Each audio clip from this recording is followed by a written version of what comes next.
I said, Richard, if you had to look back on your career, and he'd been in the industry for about 15 years, if you had to look back on your career and give me one thing that's held you back, what would that be? And he paused and he looked away for a moment.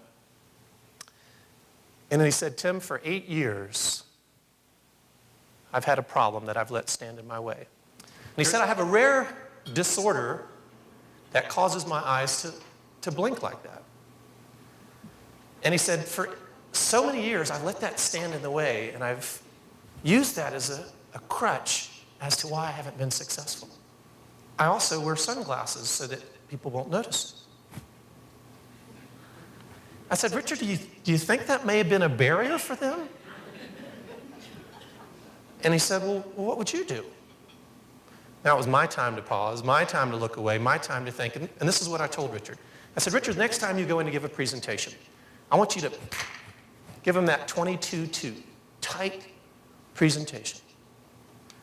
He said, at the end of the presentation, I want you to say to the client, you may have noticed that I have a disorder.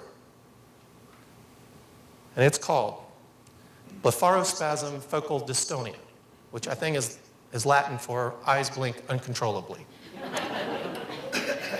And he said, for 8 years, I've let that be a barrier to me achieving my success in my career. I've let it be a thing that's caused me a lack of self-confidence.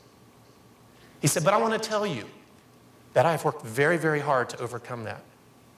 And if you choose to do business with me and my company, I work just as hard to keep your business.